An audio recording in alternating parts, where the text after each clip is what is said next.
भर दिवसा घरफोडीची घटना झाली, सीसीटीव्हीत कैद, 2 चोरट्यांवर गुन्हा दाखल.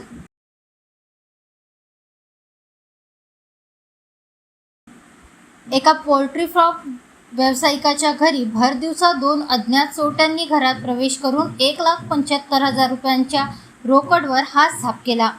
या प्रकरणी दुर्गापूर पोलिसांनी अज्ञात चोरट्यांविरुद्ध गुन्हा दाखल केला आहे. चंद्रपूर शहरातील तुकुम परिसरातील खनके लेआउटमधील राहुल नीलकंठ विधाते यांच्या घरात चोरी करण्यात आली. 2 अनोळखी व्यक्ती मोपेड गाडीने घरासमोर आले. त्यातील एका आरोपीने मुख्य दाराची कडी तोडून घरात प्रवेश केला.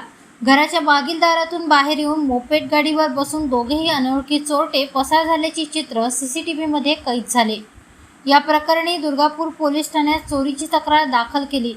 या प्रकरणी पोलिसांनी 2 अज्ञात चोरट्यांविरुद्ध गुन्हा दाखल केला असून पुढील तपास दुर्गापूर पोलीस करीत आहे.